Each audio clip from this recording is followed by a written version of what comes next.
Bom, estamos aqui com muito prazer, mais uma vez aqui para esse momento de uma conversa, um bate-papo, né? Um podcast aí do Sequali que fala sobre, que a gente vai conversar um pouco sobre auditoria em saúde privada, melhoria da qualidade em serviços como um todo, tá? E aqui eu fui convidada, eu sou Celiane Maria Lopes Muniz, sou enfermeira do Ministério da Saúde, atuando no Hospital de Messejana. E nesse momento sou enfermeira plantonista do centro cirúrgico e sou assessora técnica da direção do hospital. Né? Tenho uma formação em enfermagem hemodinâmica cardiovascular, tenho uma formação em estomoterapia, tenho um MBA em auditoria e estamos aqui, né? Sou atualmente também professora do Sequali, na disciplina que a gente fala sempre de melhoria contínua e processos de melhoria, né? E aqui ao meu lado, com muito prazer, minha querida Cristiane, que aí ela vai se apresentar um pouco também para nós. Tudo bom, Celiane?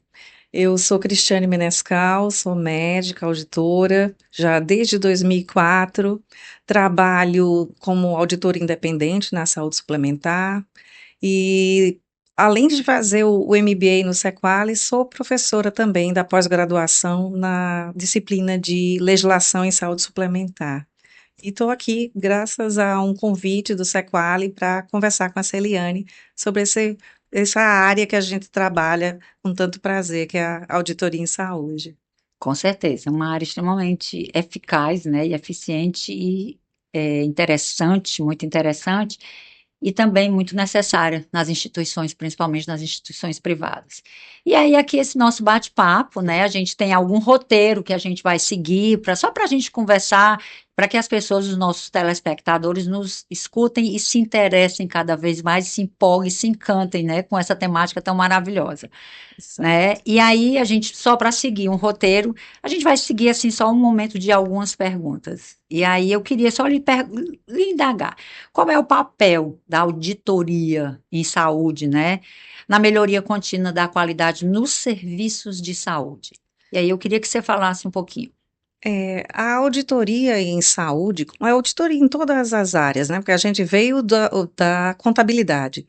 A gente tem esse papel de observar, de escutar, né? E de analisar os processos de trabalho. Através da rotina, dessa análise desse processo de rotina, a gente vai poder propor alguma intervenção. Né? E no caso da qualidade, a gente vê que toda vez que você revisa um processo, toda vez que você discute com aquela equipe sobre a melhor maneira daquilo ser executado, você trabalha a qualidade do serviço, né? Então você acaba sendo uma ferramenta de gestão. Essa é uma das principais características da auditoria. Eu acho assim, né, quando a gente fala um pouco, eu acho assim extremamente interessante, porque a auditoria, ela é o grande facilitador de tudo, né? Exato. As pessoas às vezes até ficam um pouco preocupadas. Ah, mas nós vamos passar por um processo de auditoria, né? Exato. E tem aquele certo receio como um todo. E eu acho que a auditoria não é. Ele é uma grande ferramenta para qualificar, para melhorar, para modificar, para ajustar. Exatamente. Eu queria que você me falasse um pouco da tua experiência nesses processos de melhoria e como isso poderia agregar para o trabalho do auditor. É assim, hoje se fala muito em melhoria contínua, mas também se fala em melhoria da qualidade.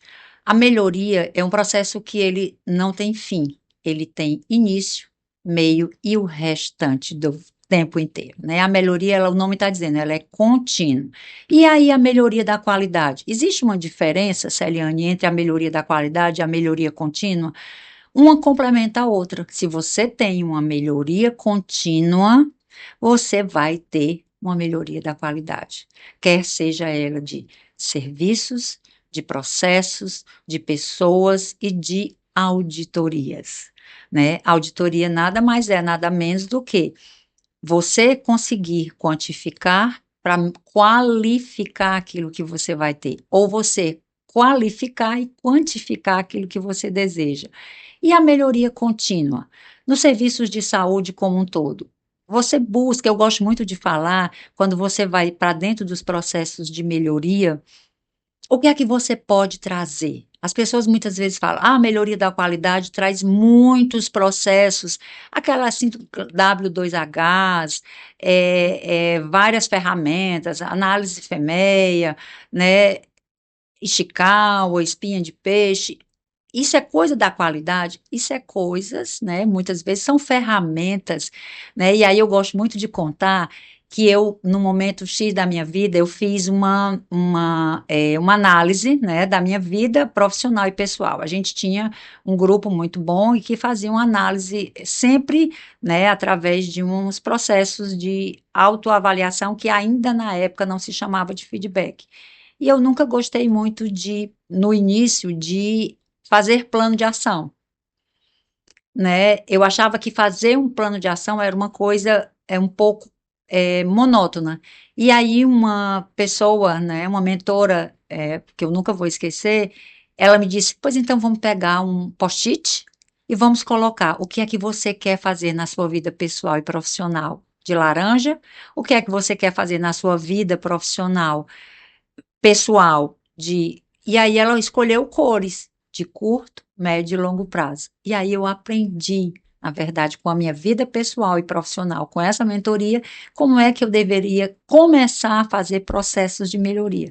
E na saúde, isso é um fato extremamente relevante e importante. Você não consegue melhorar os seus processos, você não consegue melhorar continuamente se você não tiver auditoria.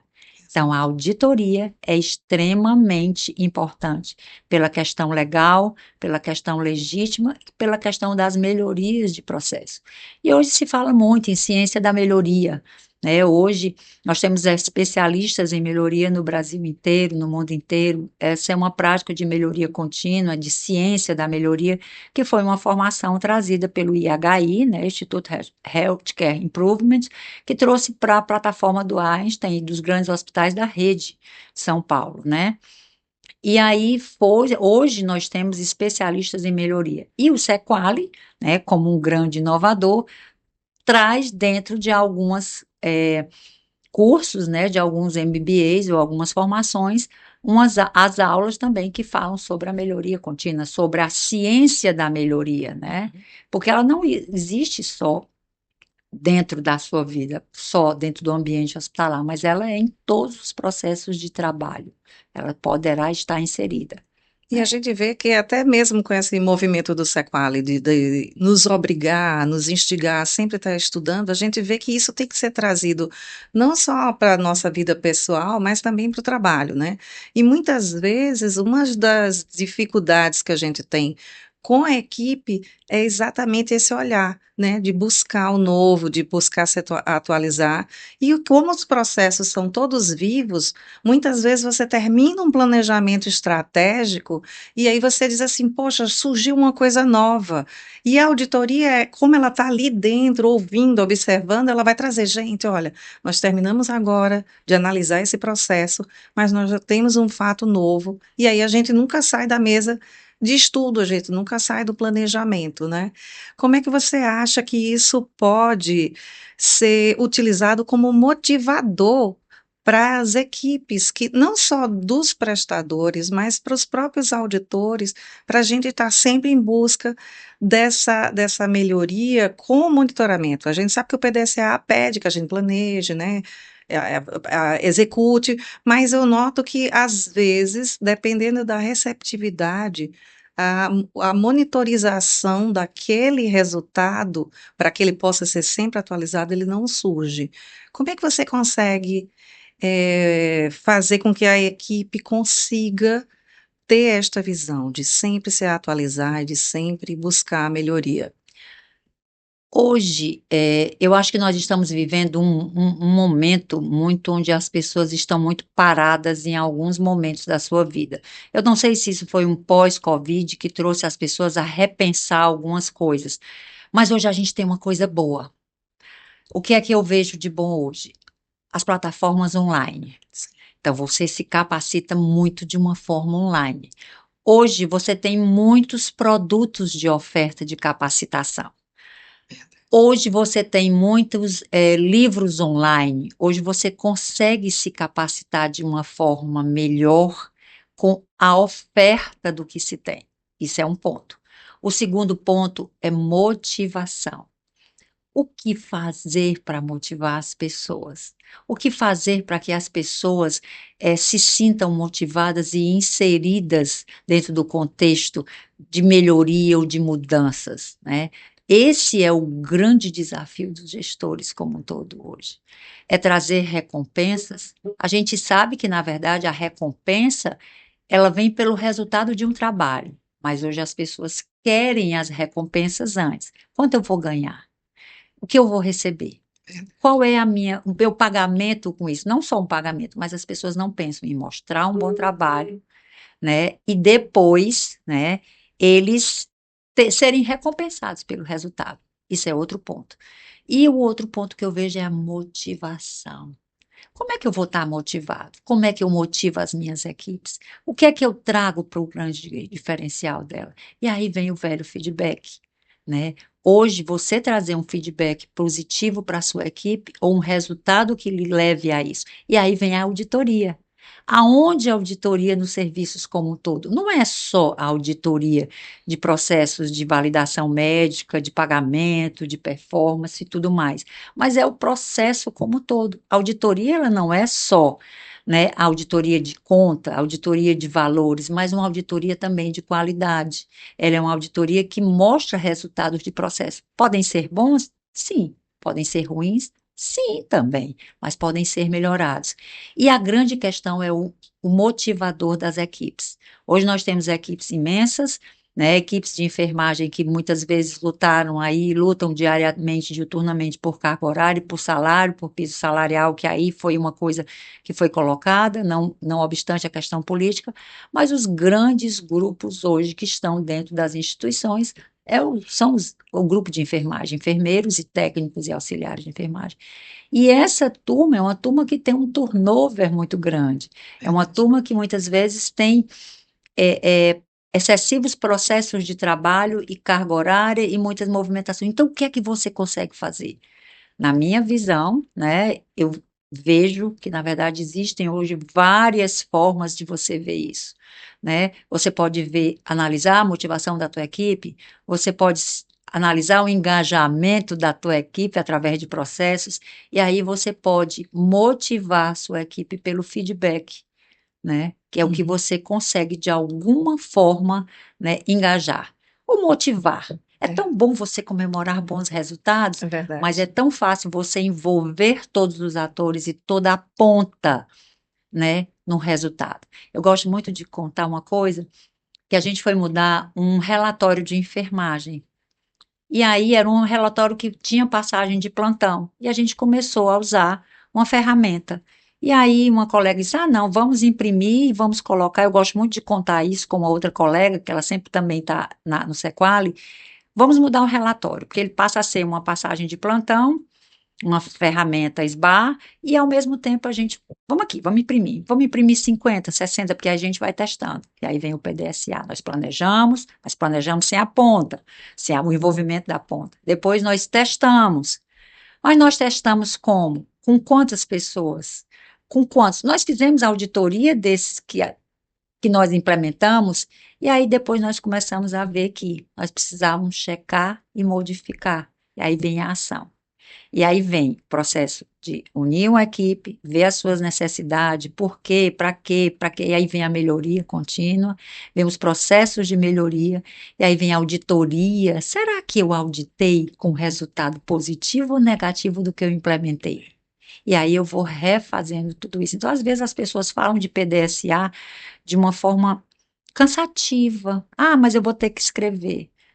Ah, mas você não faz a agenda? Você não faz o seu planejamento financeiro do final do mês? Você não vê quanto você ganhou, o que que você pagou, o que sobrou, o que não sobrou? Então, isso é um planejamento. E você audita, na verdade, durante a tua vida, o que você gastou. Por que você gastou isso?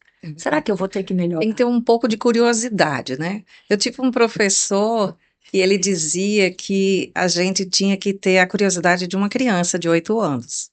né, para ser um bom auditor. Que a gente tinha que estar sempre perguntando por quê. Não só para as nossas ações, mas para as ações e para os processos também dos outros, né?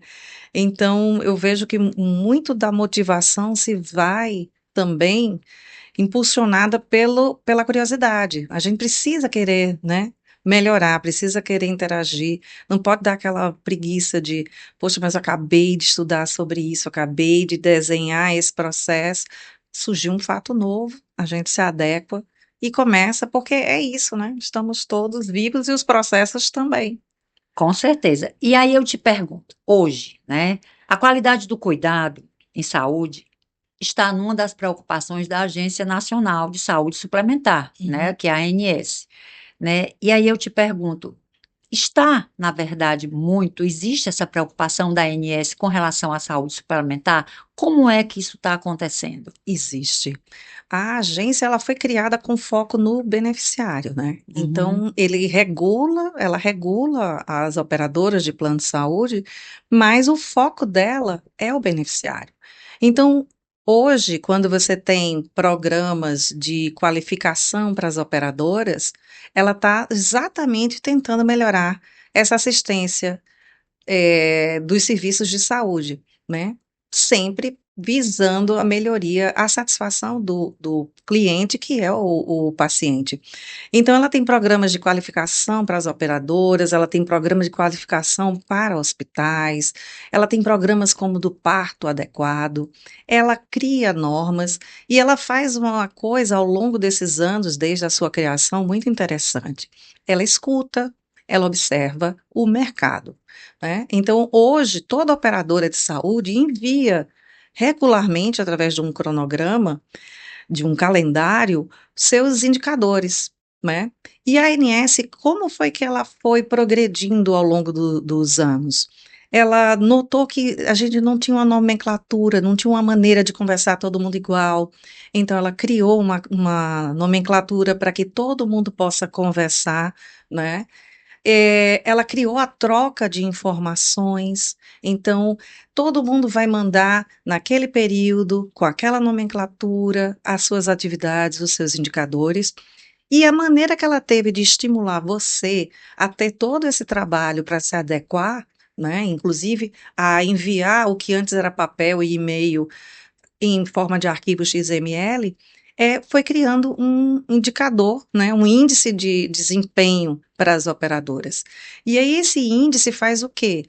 Ele me qualifica, ao mesmo tempo que eu estou tendo todo um trabalho para cumprir com as minhas obrigações junto à Agência Nacional, ela também me proporciona que eu use esse indicador para fazer o meu merchan, né? Então, assim, eu sou uma operadora que cheguei perto da pontuação máxima, né?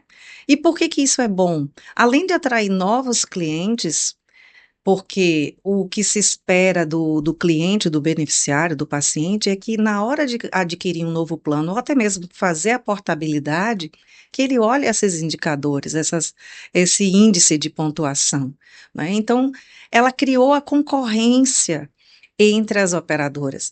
E quando você precisa mostrar o seu trabalho, você vai fazer da melhor maneira, né? Então, você vai em busca de se qualificar e de se mostrar com a sua melhor roupa, com sua melhor apresentação. E é isso que ela faz, né? Nessa parte de estimular a competição e a qualidade.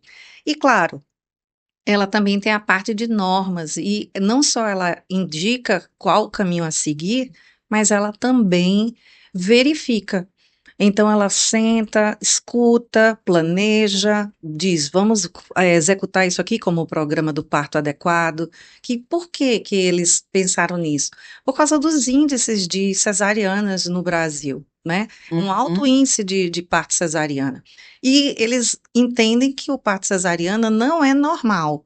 Então, em vez de fazer um programa e batizá-lo como vamos fazer o parto normal, eles vão fazer o parto adequado. Então, ela qualifica as operadoras, ela qualifica e bonifica os prestadores, os hospitais que se dispõem a trabalhar nessa área, e, ao mesmo tempo, ela pega todas essas informações e libera como cadernos de saúde. Então, serve como norteadores para nós que estamos trabalhando nas operadoras, serve como norteadores para os beneficiários, né? E para o próprio Ministério da Saúde, para ele saber, porque a saúde suplementar, ela não está destacada do SUS, né? Da pública. Nós viemos para complementar, para o que o SUS não fique sobrecarregado. Então, a agência, ela vem com esse intuito, né? Ela gere todos esses atores, ela está ali no meio mediando, inclusive os litígios. Se um beneficiário tem alguma queixa, ele pode usar os canais da ANS de comunicação, né? O e-mail 0800 ou ir pessoalmente, né? Para fazer a sua queixa, para tirar a sua dúvida, e ela vai responder. E ela responde de maneira bem intempestiva. Ela é uma aliada do todo quando você pensa em processos de qualificação contínua. E aí eu te pergunto, é uma curiosidade, né? Na verdade, não está no roteiro, mas é uma curiosidade. Você acha, Cristiane, que hoje a Agência Nacional de Saúde, né, ela tem o viés nas instituições privadas, né? Ela tem esse viés das instituições privadas. O Ministério da Saúde tem nas públicas. Você acha que no processo de auditoria, né, nos processos de auditoria, porque pelo que eu entendi, que a gente pôde perceber, existe uma nomenclatura, existe uma base, existe uma pesquisa, existe uma auditoria, o auditor, ele traz os resultados, a formação do auditor como um todo traz esses resultados, traz essas formas de planilhas e regulamentos, ela obedece regulamentos, né, com relação a isso, a Agência Nacional com relação às operadoras de plano de saúde. E a auditoria, para você, né, como auditora, como formação, e que é hoje uma formadora de auditores, né, como professora, é mais desafiador a saúde suplementar ou a saúde pública?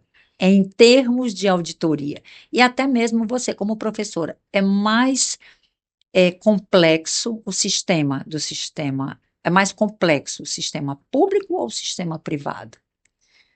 Eu diria que a agência, como um todo, como formadora, ela não se destaca do público porque ela está ali no guarda-chuva do Ministério da Saúde, né? Uhum. Então, a gente, na saúde privada, você não vai se distanciar de nada.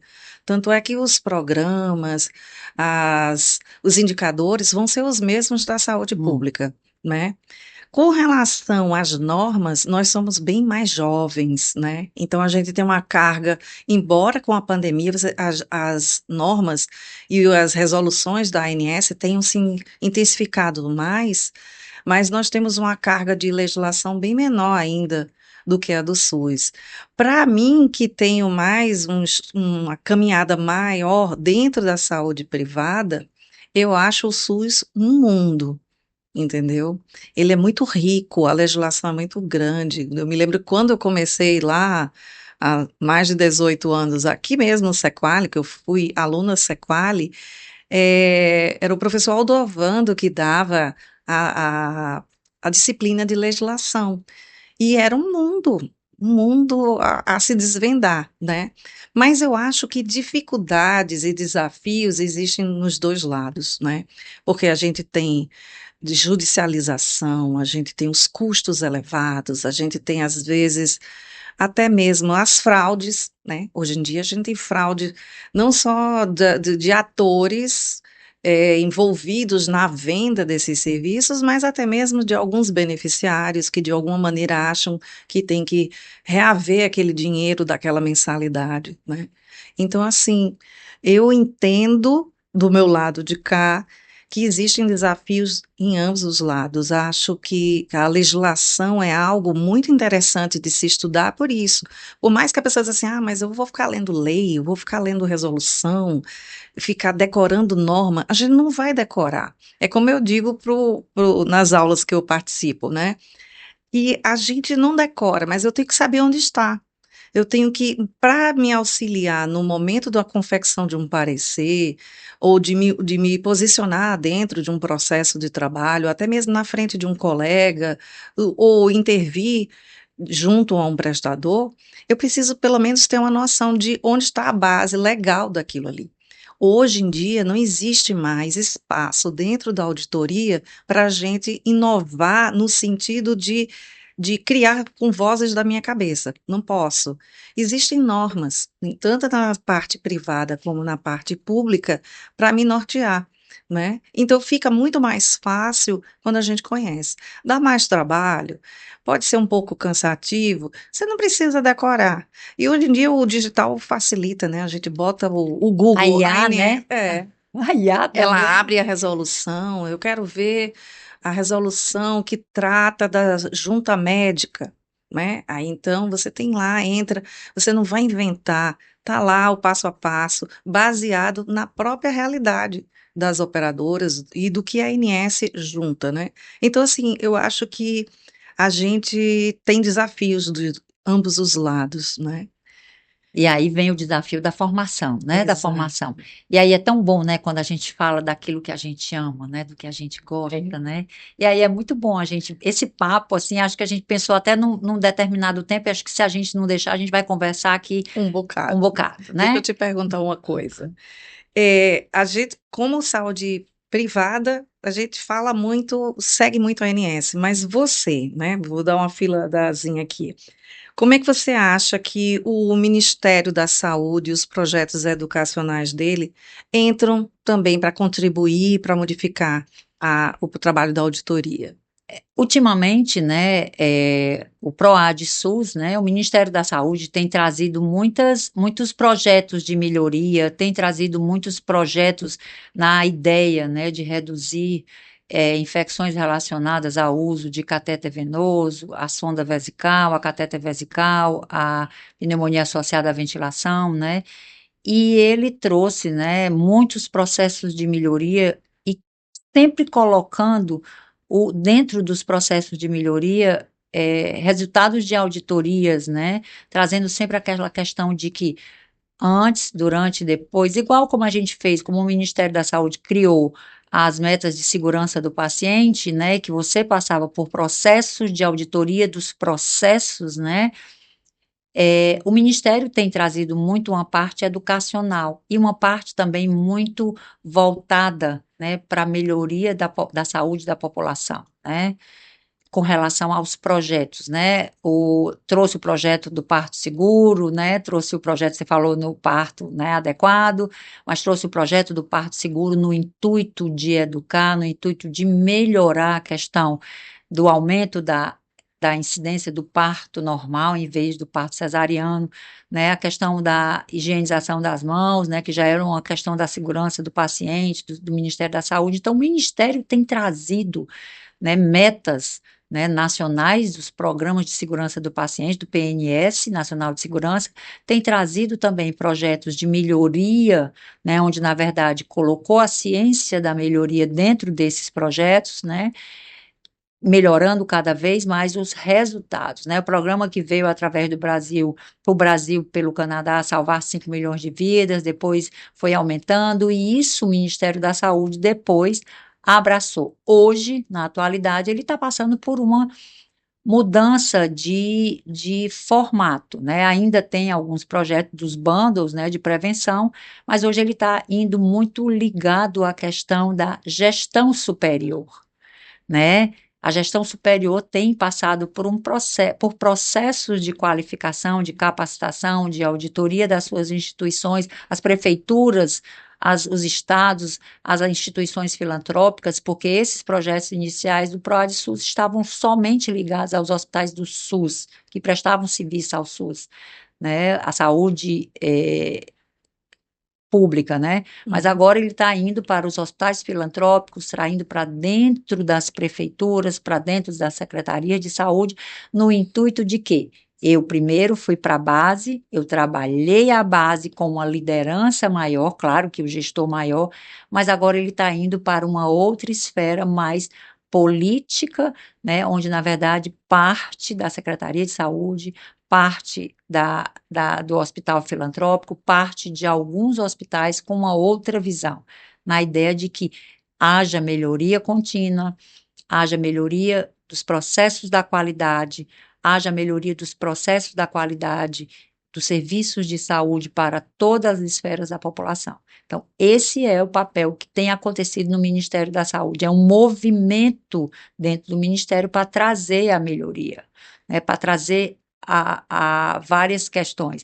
E aí, hoje, por exemplo, a gente aqui, eu até estava comentando antes da gente estar aqui, o Sequali tem trazido isso de uma certa, com a inovação. Ele trabalha a auditoria, ele trabalha a gestão do maior número de profissionais que existe dentro dos hospitais, gestão para a enfermagem, né? O MBA da gestão e liderança em enfermagem, os processos de qualidade, qualificação, da segurança do paciente, né? Sim. O Sequali traz também a questão da gestão financeira, dos compliances, né? Da gestão como um todo, né? A Governança, né? governança, né, as governanças corporativas como um todo. Então, e aí dentro de tudo isso, ele traz em cada ponto desse a melhoria contínua, a ciência da melhoria para mostrar que é possível se fazer tudo, né, com melhoria contínua, com processos, com ciência da melhoria, né, de uma forma Principalmente leve e porque tranquila. ele tornou isso tudo muito assim acessível, né? Isso. E tirou muito. A gente tinha, quando se ouvia falar antigamente em auditoria, pensava sempre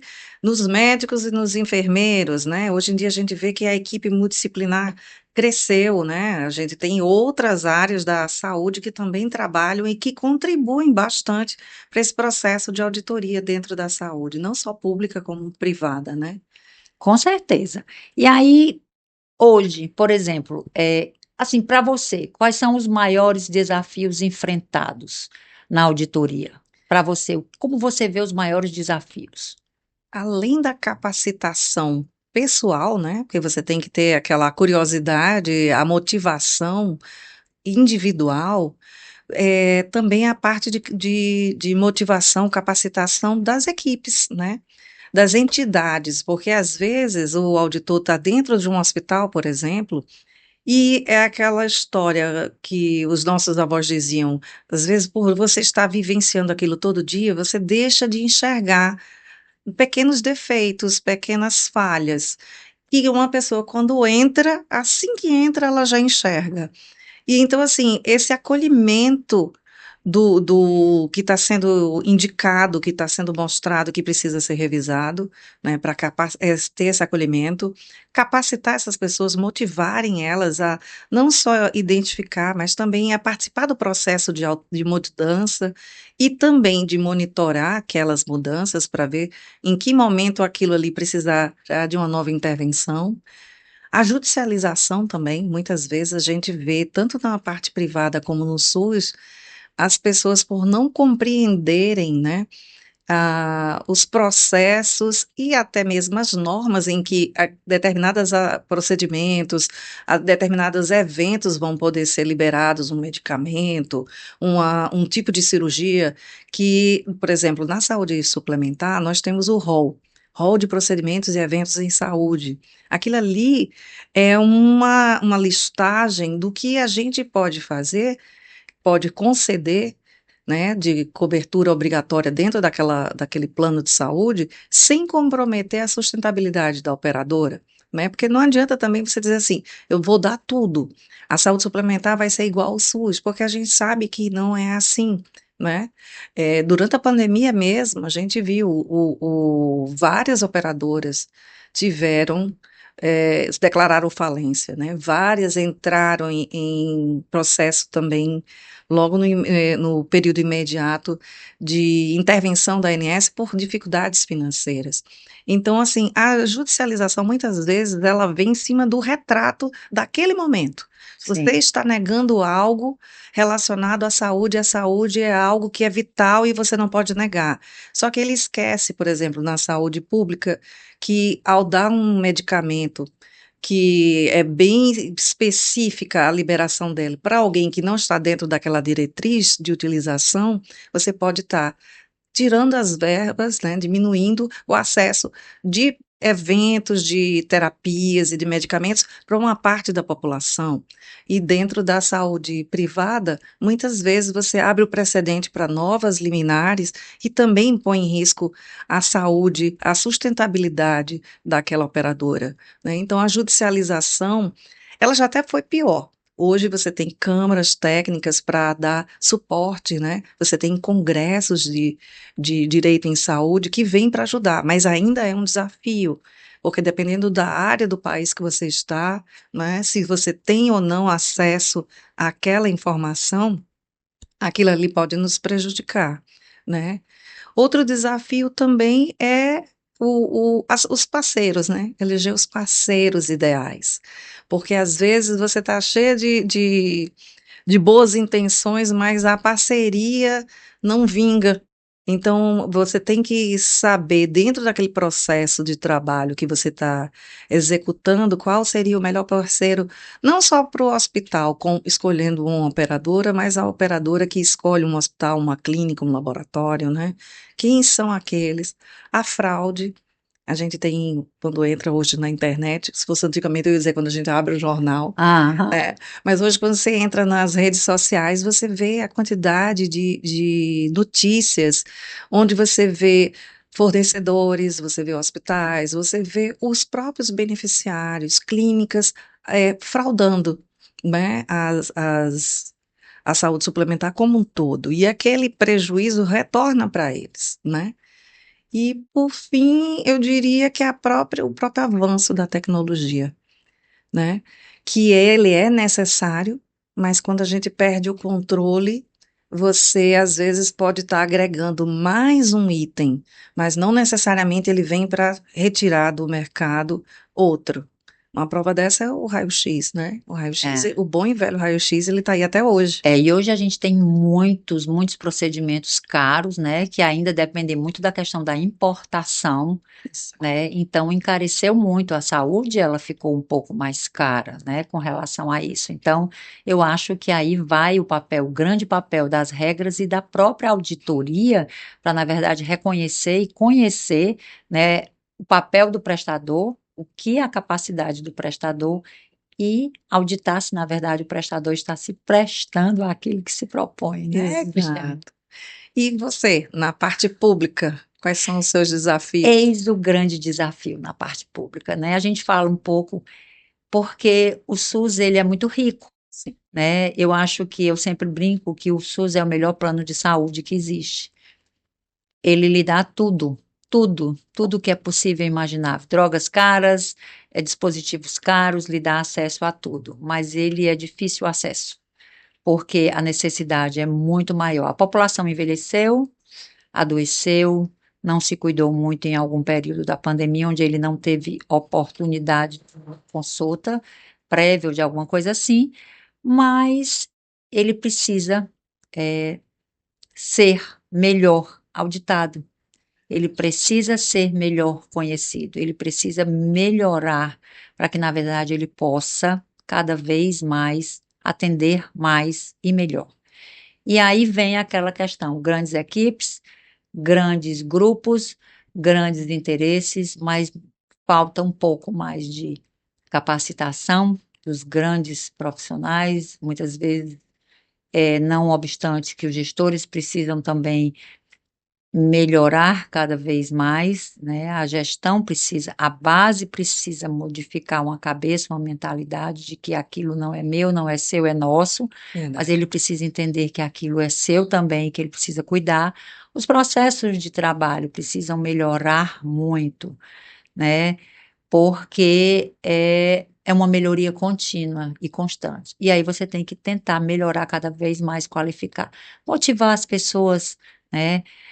Engajar melhor as pessoas e envolvê-las melhor, né? E aí, assim, de uma certa forma, né, a gente vai já encerrar, a gente queria aqui chamar, né, Cristiane, eu e aqui chamar para que os nossos telespectadores e as pessoas que vão nos assistir, estão nos assistindo, estejam aqui no Sequale, né, para melhorar exatamente esses processos, né, de educação, né, de entendimento, de melhoria, para que conheçam, na verdade, pela curiosidade que a Exato. Cristiane tanto fala, né, você tem que ser curioso, Eu falo que você tem que estar motivado para aprender algo novo, para fazer algo novo, e você tem que defender, né, várias estratégias, quer sejam elas pela qualidade, pela segurança do paciente, pela melhoria dos processos, pela ciência da melhoria, pela, né? E o Sequali traz sempre esses produtos e ele está sempre buscando inovar. Não é à toa que ele chama aqui, né, os especialistas para uma conversa, né, para que, na verdade, a gente possa melhorar aí o entendimento de todos, né? E para a gente, né, Cristiane, é um grande prazer estar aqui, Exato. foi um grande prazer essa parceria aqui com a Cristiane, essa conversa, e o grande prazer aqui estar aqui no Sequali nesse momento para convidar todos os profissionais, todas as pessoas para se engajarem nesses projetos ousados e melhores e de inovação que o Sequari traz para nós. Aproveitando até que a pandemia nos trouxe isso de positivo, né? Nós temos agora muitos cursos online, não só gravados como, como é que eu diria, ao vivo, né? E isso ajuda.